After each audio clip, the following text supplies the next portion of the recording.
Hello दोस्तों। तो आज हम स्टार्ट कर रहे हैं यूनिट 2, जिसमें कि हम बात करेंगे कि गवर्नमेंट का मतलब क्या होता है, गवर्नमेंट का फॉर्मेशन क्यों होता है, हमारे सोसाइटी में गवर्नमेंट क्यों एग्जिस्ट कर रही है, उनके क्या क्या फंक्शन होते हैं, गवर्नमेंट कौन बनाते हैं। फिर उसके बाद हम जानेंगे कि कितने टाइप्स की गवर्नमेंट होती है। जैसे उसमें एक डेमोक्रेटिक गवर्नमेंट आएगी जिसको हम लोकतंत्र की सरकार बोलते हैं। फिर एक मोनार्की की गवर्नमेंट आएगी जिसको हम राजतंत्र बोलते हैं।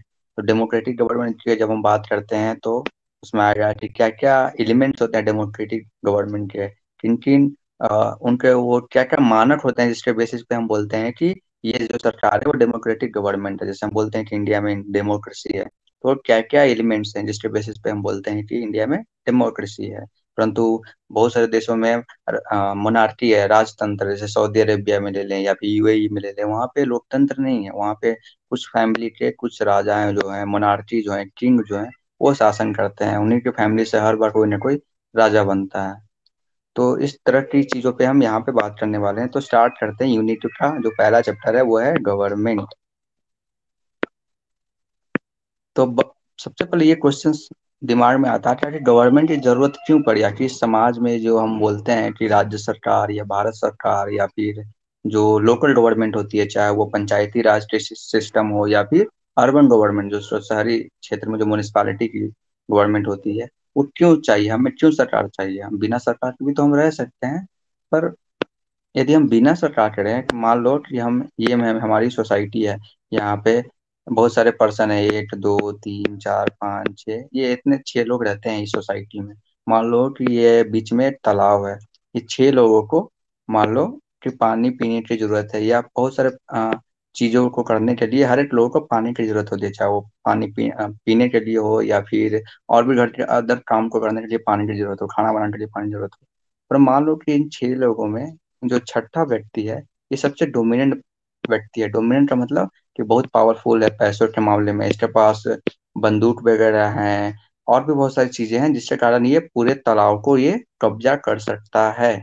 मतलब जिसको हम बोलते हैं ना बाहुबली, तो ये कब्जा कर सकता है। मान लो कि इसने कब्जा कर लिया, इससे क्या होगा कि पूरे तालाब का पानी सिर्फ यही यूज करेगा। इससे क्या होगा कि 1 2 3 4 5, ये 5 व्यक्ति को पानी नहीं मिल पाएगा।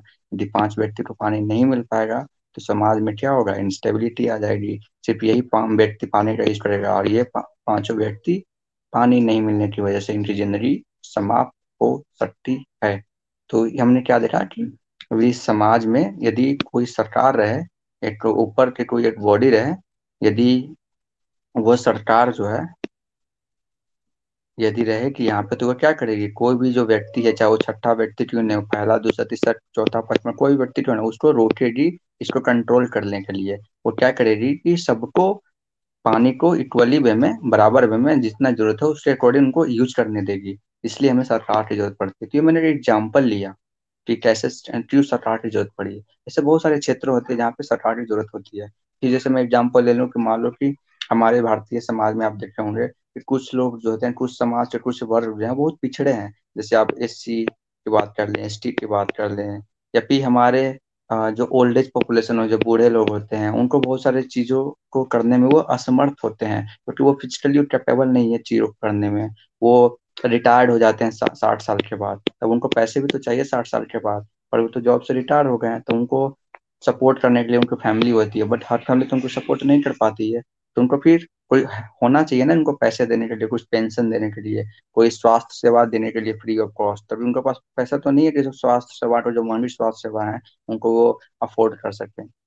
फिर वैसे ही जो पीडब्ल्यूडी जो लोग हैं, जो फिजिकली कैपेबल, हाँ, फिजिकली इनकैपेबल जो लोग हैं, जो विकलांग लोग हैं, उनको भी बहुत सारे प्रॉब्लम का फेस करना पड़ता है समाज में, चाहे वो डिस्क्रिमिनेशन हो या फिर उनको जॉब अच्छे से नहीं मिल पाती, शिक्षा के क्षेत्र में उनको अच्छी शिक्षा उपलब्ध नहीं हो पाती है। वो बहुत ज्यादा जैसे वो विकलांग, जो पैरों से विकलांग होते हैं, वो ठीक से चल नहीं सकते, वो स्कूल जा नहीं सकते। हेल्थ जो इंस्टीट्यूशन है, चाहे वो पीएससी हो, प्राथमिक स्वास्थ्य केंद्र हो या कम्युनिटी हेल्थ सेंटर हो, वहाँ वो ठीक से जा नहीं सकते। उनको वहाँ पर पहुंचाने के लिए स्कूल पे या हॉस्पिटल पे या अच्छी जॉब प्रोवाइड करने के लिए एक सरकार की जरूरत होती है। सरकार उनको हेल्प करती है, इसलिए सरकार की हमें जरूरत पड़ती है। तो आगे हम बढ़ते हैं इस चैप्टर में, सरकार के बारे में देखते हैं कि इन्होंने क्या लिखा है सरकार के बारे देखिए यहाँ पे लिखा हो, आपको हाईलाइटेड पोर्शन में आप पढ़ सकते हैं कि in this chapter you will learn about what our government is and the important role it plays in our life. What do government do, how do they decide what to do, what is the difference between different types of government such as monarchy and democracy, जो हमने अभी just बात किया कि सरकार क्या है, वो क्या करता है हमारे जीवन में, कितने तरह की सरकारें होती है, मोनार्की और डेमोक्रेसी में क्या डिफरेंस होता है, क्या अंतर होता है।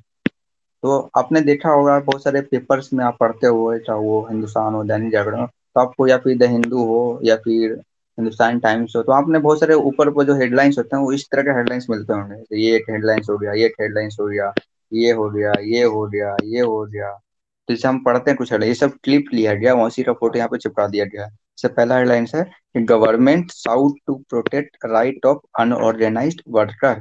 मतलब गवर्नमेंट ने जो अनऑर्गेनाइज वर्कर है, अनऑर्गेनाइज वर्कर का मतलब कि जो ऑर्गेनाइज नहीं है, मतलब जो फॉर्मल सेक्टर में नहीं है, मतलब जो सरकारी, जैसे बहुत सारे इंडस्ट्रीज जो होते हैं जो जॉब्स प्रोवाइड करते हैं, वो सरकार के खाता में, सरकार के लॉज में वो रजिस्टर्ड होता है। और जो रजिस्टर्ड नहीं है, जैसे आप देखते होंगे कि बहुत सारे रोड पे बहुत सारे जो ठेले पे या फिर बहुत सारे जो नॉर्मल दुकानें होती है, बहुत सारे रजिस्टर्ड नहीं होती है, पर वो भी कुछ लोगों को एम्प्लॉयड करता है, बहुत सारे लेबर वहाँ पर काम करते हैं, पर उनका डेटा सरकार के पास तो नहीं होता है, इसलिए उनको बोलते हैं अनऑर्गेनाइज।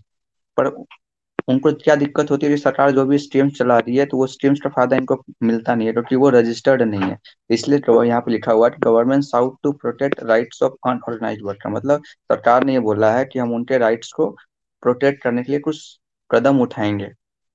फिर अनदर क्लिप जो है, दूसरा क्लिप हम देखते हैं, वहाँ पे बोलता है कि government fixes price of onion से नो शॉर्टेज इन मार्केट, मतलब सरकार ने प्याज के दाम को फिक्स किया है और कहा है कि मार्केट में इसकी शॉर्टेज नहीं है।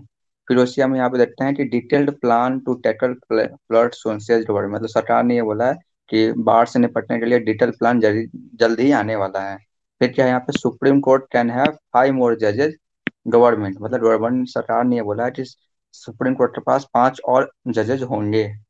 तो आप देख रहे हैं सरकार बहुत सारी चीजें कर रही है, चाहे वो सुप्रीम कोर्ट में जजेस का नंबर बढ़ाने की बात हो, या फिर कोई भी चीज का प्राइस फिक्स करने की बात हो, या फिर जो कोई भी डिजास्टर आता है, चाहे फ्लड हो, ड्राइट हो, तो उनके लिए कोई प्लान तैयार करने की बात हो, या फिर कोई जो बैकवर्ड कम्युनिटी है, चाहे वो अनऑर्गेनाइज्ड वर्कर हो, तो उनको प्रोटेक्शन के लिए, उनको एडिशनल प्रोविजन देने के लिए, उनको एडिशनल पावर देने के लिए, एम्पावर करने के लिए बहुत सारे कदम उठाती है। अब देखते हैं बहुत सारे सरकार काम करती है। हम आगे चलते हैं, तो यहाँ पे लिखा हुआ है कि every government needs a government to make decision and get things done. तो सरकार जो है, हर एक देश में जरूरत होती है सरकार की। क्यों जरूरत होती है? क्योंकि उनको डिसीजन लेना पड़ता है, बहुत सारी चीजों को काम करना पड़ता है। कौन सा काम होता है? तो रोड बनाना, स्कूल बनाना, जो भी महंगाई होती है उसको कम करना, जैसे ऑनियन का प्राइस, अभी हाल में ही ऑनियन का प्राइस बढ़ गया था, उसको रिड्यूस करना, जो इलेक्ट्रिसिटी आपको घर में मिलती है उनको कम दाम पे लोगों को बिजली पहुंचाना। फिर क्या है, government also take actions on many social issue, जो सामाजिक मुद्दे हैं उनको, जो सामाजिक बुराई है हमारे समाज में, उनको दूर करने के लिए भी सरकार बहुत सारे कदम उठाती है। और जो भी समाज में जो पिछड़े लोग हैं, सामाजिक रूप से पिछड़े वर्ग हैं, उनको उत्थान के लिए बहुत सारे कदम उठाती है। जैसे बहुत सारे सोशल प्रोग्राम चलाती है जो गरीबों के लिए, जैसे आप देखे होंगे कि मनरेगा स्कीम चला रही है जिसमें कि लोगों को जॉब दिया जाता है, जो अनस्किल्ड वर्कर हैं, जो स्किल्ड नहीं है अच्छे से, तो उनको 100 दिन का एम्प्लॉयमेंट दिया जाता है, उसके अकॉर्डिंग उनको पैसा मिलता है। फिर प्रधानमंत्री कौशल विकास योजना चल रहा है जिसमें कि लोगों को स्किल किया जा रहा है।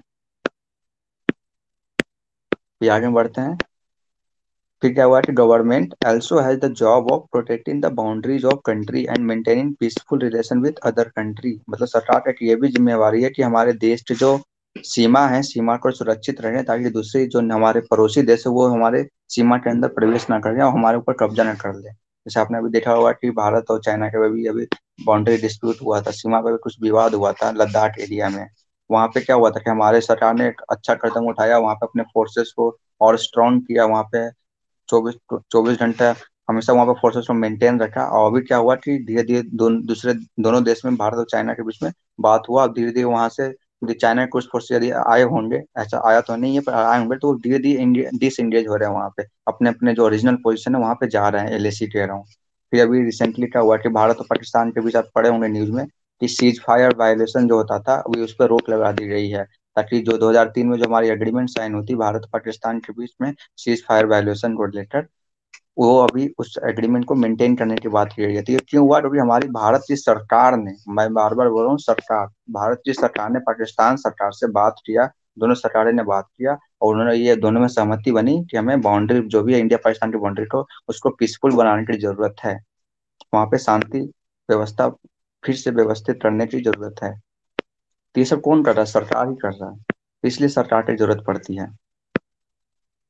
फिर क्या हुआ कि when there is a natural disaster like tsunami या earthquake, it is the government that mainly organize aid and assistance for affected people। अब इसका मैं एग्जांपल लेता हूँ। अभी जो डिजास्टर है, एक तरह से अभी क्या चल रहा है, कोविड 19 चल रहा है, कोरोना वायरस पेंडेमिक महामारी चल रहा है, तो वो भी तो एक डिजास्टर है।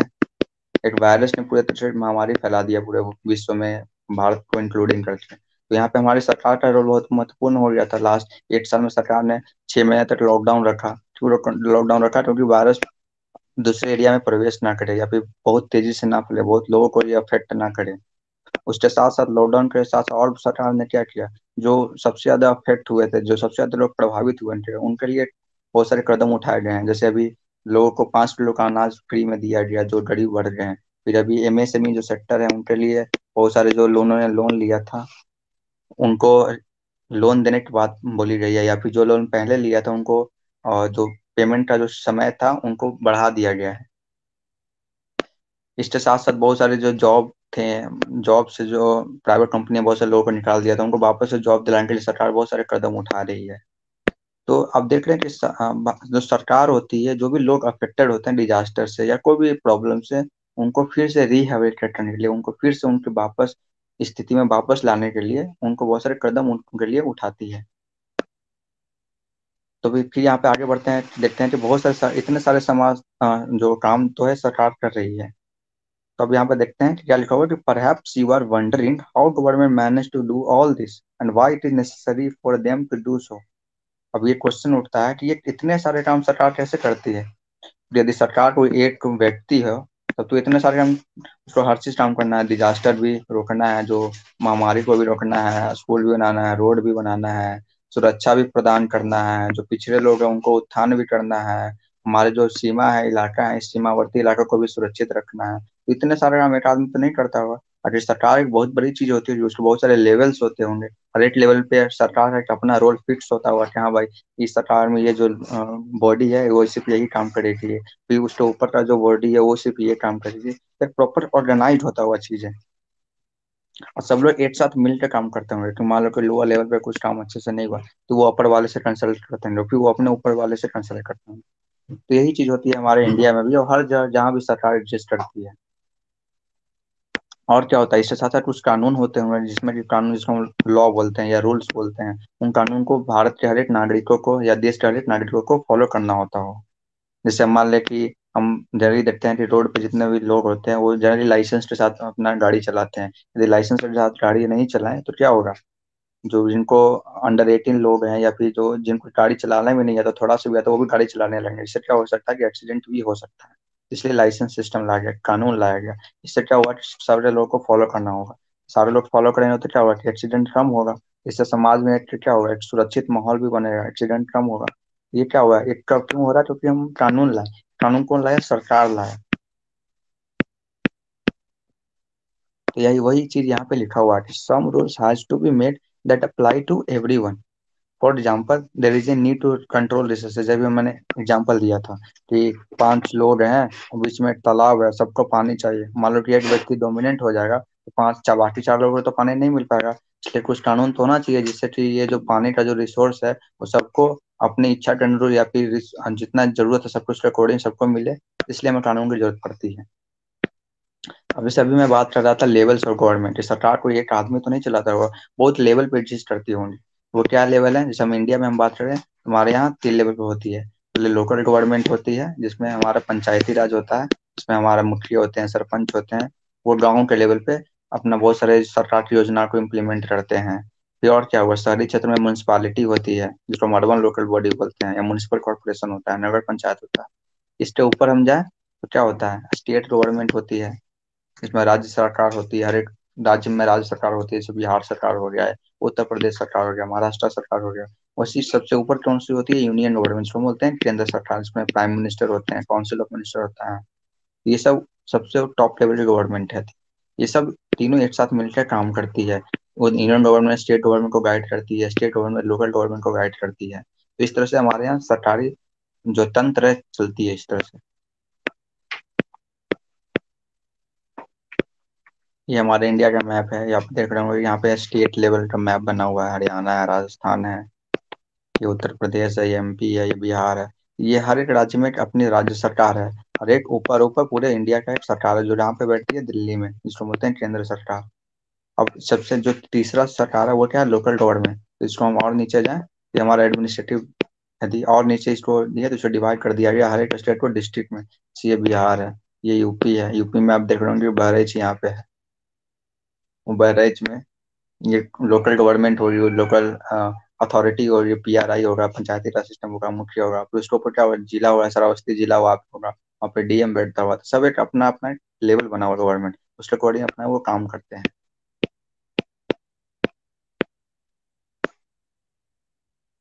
अब जैसे हमने बात करी सरकार, तो ठीक है सरकार चलाएंगे, बट उसके साथ साथ उनके क्या होते हैं? उनके कुछ लॉज भी होते हैं, कानून होते हैं। उन्हीं कानून के थ्रू वो लोगों को गवर्न करते हैं या उनके चीजों को हैंडल करते हैं।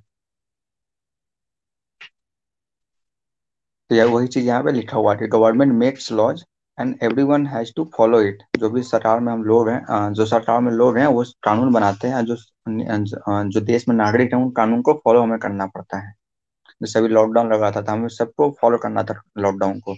हम ऐसे ही बिना मास्क के बाहर नहीं निकल सकते, अभी बाहर नहीं कर सकते, फिर हम निकलेंगे बिना मास्क के तो ये क्या होगा? हम सरकार के कानून का वायलेशन कर रहे हैं। और इससे क्या होगा कि हम सपोज हमारे अंदर कोई वायरस, वो वायरस सामने वाले व्यक्ति को भी फैल सकता है, या सामने वाले व्यक्ति में वायरस वो हमारे अंदर आ सकता है। इससे क्या होगा? ये जो महामारी है और तेजी से फैल जाएगी। इसलिए हम सरकार ने कानून लाया कि लॉकडाउन लगाएंगे और मास्क लगाएंगे, सब लोग मास्क लगाएंगे। ये कानून क्यों लाया गया? क्योंकि समाज में शांति व्यवस्था बनी रहे, महामारी और ज्यादा ना फैले। तो इसलिए हमें कानून की जरूरत पड़ी। अब मान लो कोई फॉलो नहीं कर रहा है कानून, तो उसके लिए क्या होगा? तो उसके लिए पनिशमेंट होगा। मान लो कि कोई व्यक्ति बिना लाइसेंस के गाड़ी चला रहा है, तो ट्रैफिक पुलिस को पकड़ती है, उन पर चालान काटती है। आपने देखा होगा दिल्ली में, या फिर जो लोग मास्क नहीं पहन रहे हैं अभी उन पर चालान करती है, 2-2 हजार रुपये का फाइन हो रहा है। और ये फाइन जरूरी भी है, क्योंकि आप फाइन नहीं लेंगे तो लोगों में डर कैसे पैदा होगा? कुछ डर पैदा करने के लिए तो जरूरी है ना फाइन, तभी तो वो अगली बार से मास्क पहनेंगे। अब मान लो कि ये तो हो गया कि पनिशमेंट के लिए। मान लो कि सरकार कानून बना रही है, बट वो कानून को सरकार ही फॉलो नहीं कर रही है, तो उसके लिए भी तो कुछ होना चाहिए ना, कुछ प्रोविजन जहाँ पे नागरिक जाके खुद सरकार के अगेंस्ट में कंप्लेन करे। जैसे फॉर एग्जाम्पल सरकार ने तो बना तो दिया कि अभी हम आयुष्मान भारत योजना ला रहे हैं। आपने सुना होगा आयुष्मान भारत योजना, जहाँ पे 5 लाख रुपए का इंश्योरेंस दिया जा रहा है।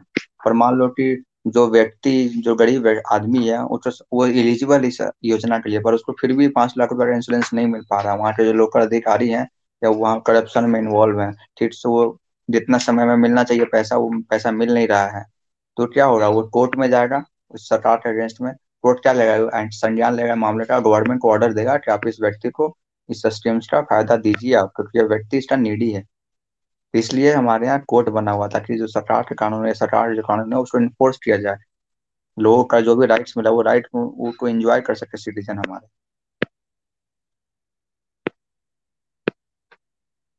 और अब आगे बढ़ते हैं। जैसे हमने बात किया कि सरकार, तो हमने जान लिया कि सरकार का फंक्शन क्या होता है, सरकार कैसे चलती है। अब बात करते हैं सरकार का टाइप्स क्या होता है। बहुत सारे भी तो प्रकार हो सकते हैं सरकार। जैसे हम शुरू में बात किया था कि एक डेमोक्रेटिक गवर्नमेंट होती है, एक लोकतांत्रिक सरकार होती है, और एक मोनार्की गवर्नमेंट होती है जिसको हम बोलते हैं राजतंत्र। जहाँ पे एक राजा होता है, वो एक ही फैमिली से आता है, उसके बाद उसका बेटा या उसका कोई रिलेटिव फिर से राजा बन जाता है। जैसे सऊदी अरेबिया में, संयुक्त अरब अमीरात में, जो वेस्ट एशिया में बहुत सारे कंट्री है, वहाँ पे मोनार्की चलती है। पर हमारे यहाँ क्या है? डेमोक्रेसी है। तो हम जानेंगे कि डेमोक्रेसी का मतलब क्या होता है, मोनार्की का मतलब क्या होता है। वही चीज यहाँ पे डिस्कस किया हो गया है टाइप्स ऑफ गवर्नमेंट में। जो हम बात करते हैं, दो तरह के हम देखें यहाँ पे टाइप्स ऑफ गवर्नमेंट। एक तो डेमोक्रेटिक गवर्नमेंट हो गया और एक मोनार्की गवर्नमेंट हो गया। तो सबसे पहले हम बात करते हैं डेमोक्रेटिक गवर्नमेंट का। डेमोक्रेटिक गवर्नमेंट का मतलब क्या होता है? यदि हम डेमोक्रेसी का मतलब डिफाइन करें, डेमोक्रेसी का मतलब क्या होता है सब हम जानते हैं कि डेमोक्रेसी जो क्या होता है कि पीपुल, जो गवर्नमेंट होता है वो ऑफ द पीपुल होता है। बाय द पीपुल होता है और फॉर द पीपुल होता है।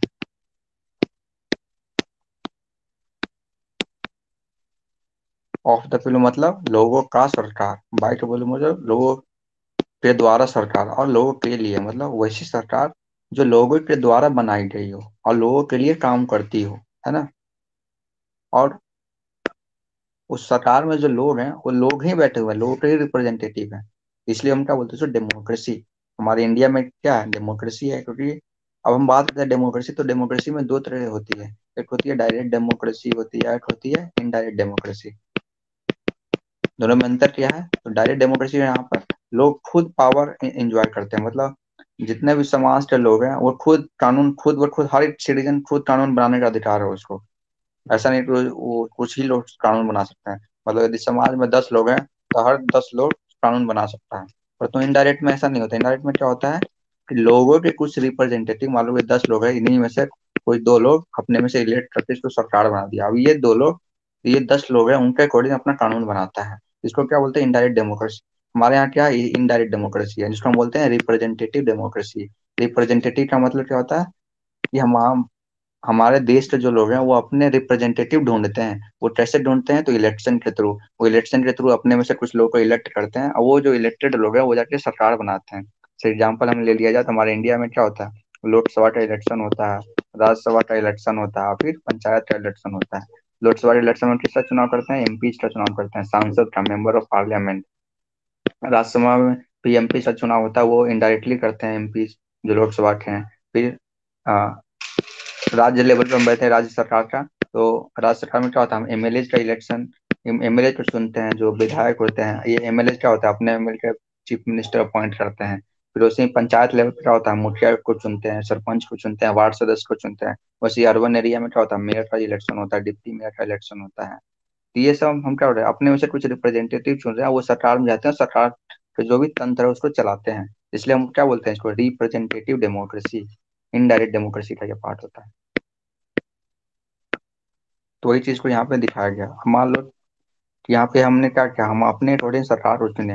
अब ये जो सरकार है ये परमानेंट तो नहीं होती है, ये तो कुछ समय सालों के लिए होती है। जैसे हमारे इंडिया में क्या है कि 5 साल के लिए हम सरकार को चुनते हैं। यदि हम 5 साल के लिए जगह हम परमानेंट कर दें तो क्या होगा, वो गवर्नमेंट क्या होगा, फिर से मोनार्की हो जाएगी, क्योंकि वो अपने मन से करेगी। क्योंकि यदि हम एक बार उनको चुन दिए तो उनको किसी बात का तो डर ही नहीं है। उनको वो तुमको तो पता है कि हमें दोबारा इलेक्शन फेस नहीं करना है। वो तो हम जो भी करेंगे और उनको मानना ही पड़ेगा, क्योंकि हमें क्या है, हम सरकार से तो हट ही नहीं सकते हैं, क्योंकि हम तो एक बार चुन लिए, हमको कोई नहीं हटा सकता। तो इसलिए क्या किया गया, टाइम लिमिट फिक्स किया गया कि आपको 5 साल तक ही रहना है।